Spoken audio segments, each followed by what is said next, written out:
Los misioneros claretianos de América, MICLA, y la Escuela Bíblica Claretiana de los Estados Unidos y Canadá presentan ¿Sabías tú qué? Saludos, mi nombre es Giselle Zamora, soy costarricense y colaboro con los misioneros claretianos en Costa Rica en los talleres de lectura popular y comunitaria de la Biblia desde hace ya 12 años y estamos aquí hoy para conversar acerca de las divisiones en la iglesia de Corinto.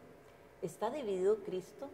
Ninguna otra epístola del Nuevo Testamento nos da una idea tan clara y profunda de la vida de los primeros cristianos como lo hace la primera epístola de Pablo a los Corintios.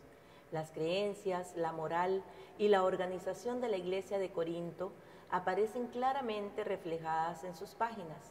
No es un tratado dogmático como las epístolas a los romanos, sino que trata de los problemas que aún hoy surgen en la práctica de la fe cristiana. Pero esto no significa que la epístola sea de mero interés histórico. Su interés es tan actual para nosotros como lo fue para los cristianos del siglo I. Las frases de Pablo contienen los más profundos y dinámicos principios del cristianismo. Pablo se lanza sin preámbulos contra la principal falta que ocurre en la comunidad de Corinto, las divisiones que existen en la comunidad, a los cuales Pablo les pide que lleguen a un acuerdo, dejando a un lado sus diferencias. Pablo ha sido informado de las divisiones por los de la casa de Cloé. En Corinto, los cristianos habían formado grupos sectarios alrededor de nombres de diferentes apóstoles. Pablo, que les había evangelizado; Apolo, un judío de Alejandría que había mostrado su elocuencia en Corinto; Cefas o Pedro, líder de los cristianos de Judea en la primitiva iglesia. Había un cuarto partido, un partido de Cristo. Con esta encarecida exhortación a la unidad y también una fuerte denuncia de su fragmentación contenciosa en grupos rivales, queda evidenciado en la congregación la influencia de su contexto social. Muchos de los nuevos cristianos pueden haber pertenecido a las abundantes asociaciones populares y que ahora reproducen en el seno de la nueva comunidad cristiana. En esta iglesia, caracterizada por la heterogeneidad, hay muchas rupturas naturales: judíos, griegos, libres, esclavos, hombres, mujeres, ricos, pobres, entendidos, sencillos. Esta primera carta a los Corintios refleja cómo estalla la conflictividad implícita en estas divisiones entrecruzadas. Este tipo de conflicto, que se encuentra en el capítulo 1, no es el mismo del capítulo 5 ni el del capítulo 6, ni de las demás secciones de la carta donde Pablo confronta diversas tensiones dentro de la iglesia. En cada caso penetra en las causas y procura orientar a las partes en la resolución del conflicto.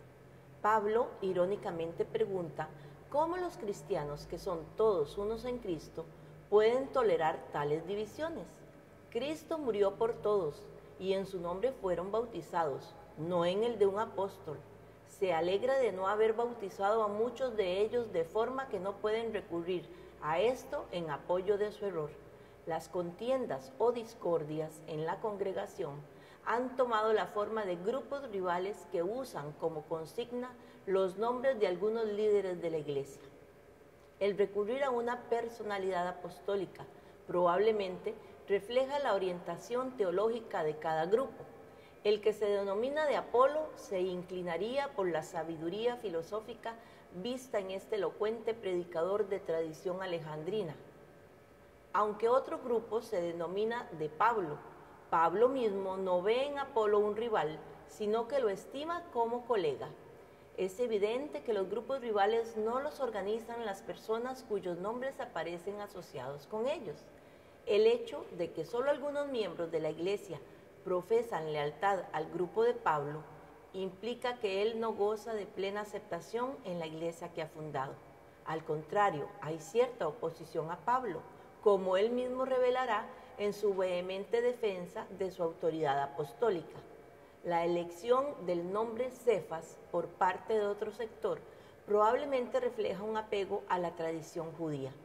En contraste con los primeros tres grupos de orientación doctrinal particular, el grupo de Cristo podría insistir en ubicarse fuera de ese debate, considerándose por encima del conflicto de interpretaciones, insistiendo en la posibilidad de prescindir de una línea teológica determinada. El contraste de tendencias ejemplificado por estos 4 nombres indica cuán profundas son las diferencias dentro de la iglesia de Corinto. Estas no son facciones personalistas, conformadas por caudillos. Las personas nombradas no tienen nada que ver con la formación de grupos rivales.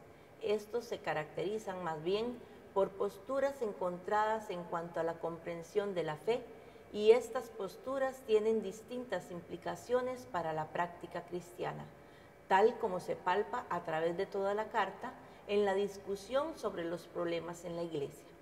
Los cristianos de Corinto se muestran renuentes a reconocer el derecho que tienen los cristianos a sostener diferentes énfasis teológicos. Se dividen en grupos antagónicos. Entre ellos, como entre nosotros, el verdadero escándalo se encuentra en el dividir a Cristo, situación que se supera solamente cuando se encarna en todos nosotros el carácter de Jesucristo y su entrega por los débiles.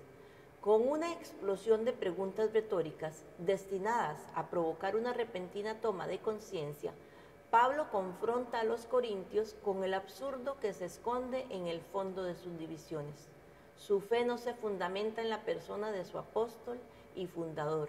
No fue Pablo quien fue crucificado por ellos, ni fueron bautizados en su nombre. La pregunta de ¿acaso está dividido Cristo? Puede señalar simplemente la imposibilidad de que la iglesia, cuerpo de Cristo, se divida en partidos rivales, siendo ella tan indivisible como Cristo mismo. O la pregunta puede entenderse como una denuncia del hecho de que Cristo ha sido tomado como un partido más, y en este sentido se ha repartido a solo uno de los grupos. Pablo les recuerda a los corintios que con contadas excepciones su ministerio entre ellos no incluyó la tarea de bautizar a los nuevos convertidos.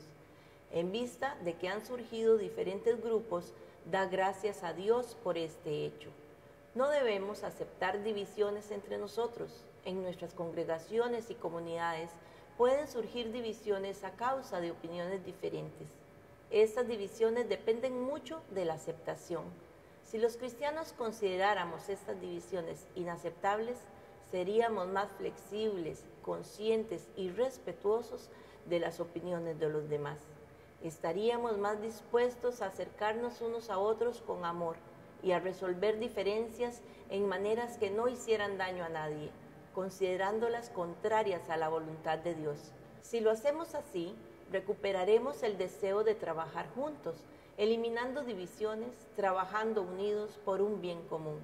La mejor manera de mantenerse unidos en el propósito o la voluntad de Dios, sin movernos en direcciones opuestas y que el trabajo de uno no cancele el trabajo de otro, es moverse todos en la misma dirección, mantener la visión de nuestro Señor Jesucristo siempre antes que la nuestra, viviendo en armonía unos con otros, reflexionar sobre la necesidad y la posibilidad de volver a Jesús en el acto evangelizador. Jesús es lo importante. Él es la primera motivación para evangelizar, es quien sostiene la tarea de los evangelizadores. El verdadero misionero o misionera no deja de ser discípulo o discípula y sabe que Jesús camina con él y con ella. El Espíritu Santo puede suscitar la diversidad y al mismo tiempo realizar la unidad. Cuando nos encerramos en nuestros particularismos y nuestros exclusivismos, provocamos la división. Debemos trabajar por una iglesia unida, por el reino de Dios, que es un reino de fraternidad, libertad y justicia, de manera responsable y comprometida, viviendo abiertos hacia los demás, entregando día a día nuestra vida, contribuyendo desde nuestra pequeñez a hacer la vida más humana, reforzando los lazos de la fraternidad cristiana y la comunión entre los que le seguimos, haciendo visible el Evangelio en nuestra vida, demostrando que es posible el amor y la compasión, buscando la justicia de Dios, siendo profetas, no con palabras, sino con hechos.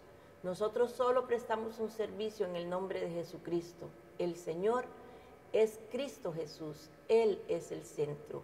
Él es el camino a seguir. Muchas gracias. Bendiciones. Gracias por sintonizarnos. No olvides darle un like a este video y compartir con tus amistades.